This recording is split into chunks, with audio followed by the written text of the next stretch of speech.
Good morning everyone. నా పేరు దివ్య. యాక్చువల్గా యోగా అనేది నాకు అస్సలు కొంచెం కూడా తెలియదు. అసలు మామూలుగా మా హస్బెండ్ ఏంటంటే కొంచెం మేము మంచిగా ఉన్నా కూడా కొంచెం ఆయన పొద్దు కావడం వల్ల జిమ్కి వెళ్ళాలని అనుకున్నారు. సో దాని తర్వాత నన్ను కూడా రమ్మని ఫోర్స్ చేసేవాళ్ళు అనమాట. దానికి ఆ పెయిన్స్కి ఆ ఎక్సర్సైజ్కి భయపడి ఇంట్లోనే ఉండేదాన్ని. ఇంట్లో కూడా చాలా మట్టుకు ఎక్సర్సైజ్లు అవి ఇవి టీవీలో చూసుకుంటూ ఆన్లైన్ చూసుకుంటూ చేద్దామని ఓ పెద్ద ప్రిపేర్ అయిపోయేదాన్ని. బట్ ఏంటంటే బతకాల వల్ల కొంచెం అట్లా ఆగిపోయేవాళ్ళం అనమాట. సో దాంట్లో ఆన్లైన్లో సర్చ్ చేస్తుంటే యాక్చువల్లీ ఇక్కడ ఉందో తెలియదు నాకు. ఆన్లైన్లో చూసుకుంటూ ఉంటే ఫస్ట్ సార్దే వచ్చింది. తర్వాత ఇక్కడ ప్రణీతినప్పుడు వచ్చింది. ఎందుకు సార్తోనే జర్నీ చేయాలని అనిపించింది అనమాట. అట్లా వచ్చాను. చాలా ఫ్రెండ్లీ నేచర్. అసలు సార్ అని పిలవం ఫస్ట్, మేము ఎవరం కూడా పిలవం సార్ అని. నువ్వు మీరు ఇది ఒక్కటే అనమాట. అంత ఫ్రెండ్లీగా ఉంటారు. ఒక్కరోజు రాకపోయినా కాల్ చేస్తారు, మెసేజ్ చేస్తారు, బాగా మోటివేట్ చేస్తారు అనమాట రమ్మని చెప్పేసి.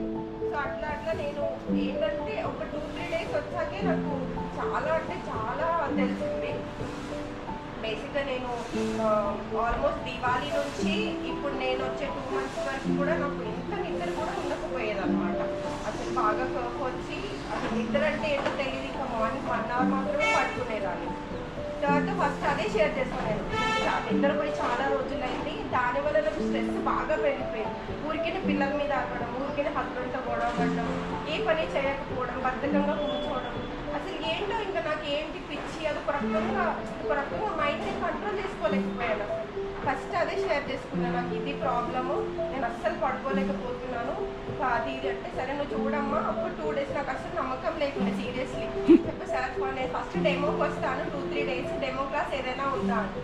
ఓకే ఫస్ట్ నువ్వు రామ్మా, 3 days డెమో క్లాస్ ఉంటుంది, నువ్వు వచ్చి చూసుకో, తర్వాత నీకు తెలుస్తుంది అన్నారు.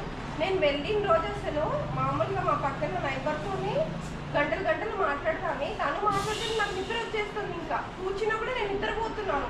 నాకు నిద్ర వచ్చేస్తుంది, నేను పడుకుంటుందని చెప్పేసి వెళ్ళిపోయి తను చూసింది. జస్ట్ 2 days నన్ను చూసింది. తర్వాత నాతో పాటు తను కూడా రెగ్యులర్గా రావడం స్టార్ట్ చేసింది. ఇంకా అసలు ఇప్పుడు రావాలి.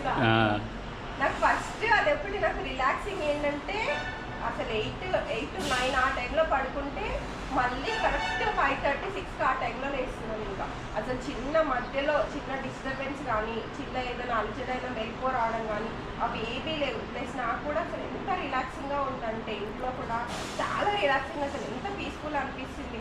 అంటే ఇక్కడికైనా వెళ్ళాలన్నా వెంటనే వెళ్ళిపోవడం. ఇంతకుముందు గంట అబ్బా బయటికి వెళ్ళాలా, ఇప్పుడు రెడీ అవ్వాలా, ఇట్లా ఫీల్ అయ్యేదాన్ని అనమాట. సో ఇప్పుడు ఏదైనా వెళ్ళాలనుకున్నా, ఏదైనా పని చేయాలనుకున్నా వెంటనే యాక్టివ్నెస్ అనేది వచ్చేస్తుంది అనమాట. సో అది నేను చాలా మందికి ఇప్పుడు నా చుట్టుపక్కల నేను వస్తున్నా కూడా వాళ్ళు చూస్తారేమో, కాసేపు నేను చూసుకొని వస్తారనమాట. మ్యాచ్ చూసారే నన్ను అడుగుతారేమో ఎక్కడికి వెళ్తున్నా, యోగాకి వెళ్తున్నా రికమెండ్ చేయడానికి అని చెప్పి. సో నేను బేసిక్గా చాలా మందికి రికమెండ్ చేస్తున్నాను. చాలా రిలీఫ్గా ఉంది. ఫస్ట్ ఏదైనా చెప్పాలంటే మన పాజిటివ్నెస్ మనం చూసుకొని అవతల వాళ్ళకి రిఫర్ చేయాలి. సో అది నాకు చాలా అంటే చాలా హ్యాపీగా ఉంది ఇక్కడికి రావడం వల్ల. సార్తో కూడా అసలు నేను ఒకరోజు రాకపోయినా కూడా మళ్ళీ కాల్ చేసి మెసేజ్ చేసి మరీ చాలా మోటివేట్, అట్లీస్ట్ ఆన్లైన్ క్లాస్కైనా రా అని చెప్పి.